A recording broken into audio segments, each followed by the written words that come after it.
Happy Monday! Last week, you were able to describe the musculoskeletal system, identify its functions, classify and differentiate the axial and appendicular skeleton. This week, we have set of new learning objectives. Would you like to know your missions? Good job! Your missions are: identify the different kinds of joints and determine its functions. Describe the structure of bones and joints. Can you accomplish those missions? Very good. This week, we have visitors. Are you excited to meet our visitors? Okay, everyone, let's all welcome Mr. Bones and Mrs. Joints. Mr. Bones and Mrs. Joints are here with us to help me discuss our new lesson. Are you ready to enjoy learning with our visitors? Good. Mr. Bones and Mrs. Joints, welcome to grade 6 class. Good morning, grade 6 pupils. Mrs. Joints and I are from Musculoskeletal System. Your teacher invited us to discuss some important lessons to you. Are you ready for a new adventure of learning? Good job! I am Mr. Bones.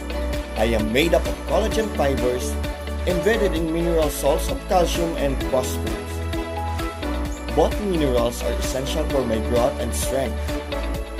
I am composed of an outer layer of compact bone which provides strength and protection, and a less dense spongy bone inner layer which contains a jelly-like yellowish substance called the bone marrow. The bone marrow plays an essential role in hematopoiesis. Do you know what is hematopoiesis? Correct. Hematopoiesis is the formation of blood or of blood cells in the living body.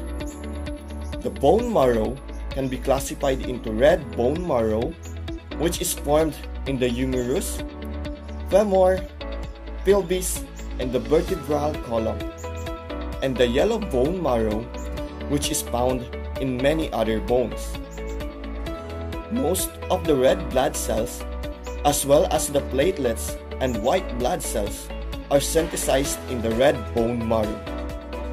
The yellow marrow is composed of adipose tissue, a fatty material that gives its yellowish color. Your teacher told me that you have my picture in your science textbook, page 87. You can see and study my structure in it. That ends my discussion. I hope you learned something from me. I now give the floor to Mrs. Jones. Good morning, grade 6 pupils. In the human skeleton, I can be found in regions where two bones meet. I allow you to perform movements. I am involved every time you walk. We are designed for a specific movement, except for the joints of the skull, which are known as immovable joints. I have many kinds that are distributed all throughout your body. Without us, you will not be able to have a normal movement, especially when dealing with everyday activities such as walking, running, sitting, crouching tasks, and activities. Do you know my different kinds? Who can give me one kind? Correct! Ball and socket. Ball and socket joints allows movement in all directions. The joints in your shoulder and hips are ball and socket. They allow you to swing your arms and legs. The rounded end of your upper arm bone fits into a hollow or socket at the end of your shoulder bone. Do you know the joint that allows you to move in one direction only? That's right! Hinge joints allows movement in one direction only. What are examples of hinge joint? Absolutely! Your elbow and knee joints are hinge joint. They allow back and forth movement like the hinge of the door. What joints allows you to move side to side and back and forth? Excellent! A gliding joint allows side-to-side and back-and-forth movement. The joint in your wrist, ankles, and vertebral are gliding joints. What about the joints that allow you to rotate? Great job! A pivot joint allows rotation movement. The joint where two bones of lower arm, the radius, and the ulna meet is pivot joint. This joint allows you to twist your lower arm. Aside from those kind of joints that allow movement, there is a joint that does not allow movement. Do you know what is it? Perfect!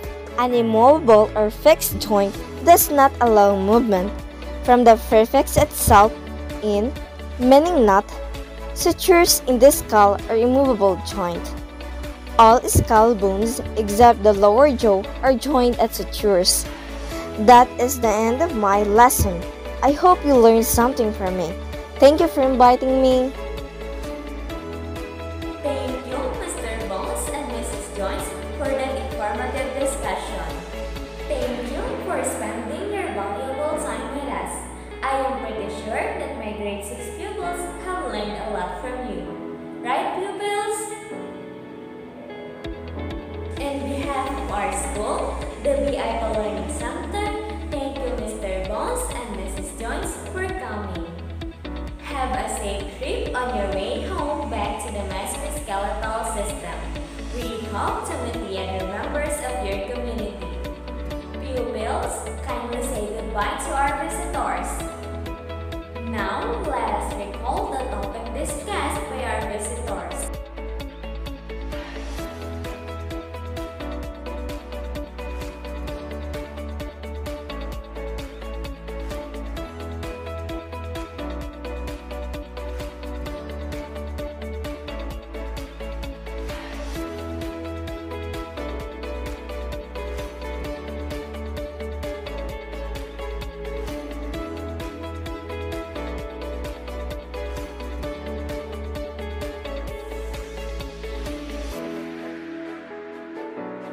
That is the end of our discussion. I hope you learned something today.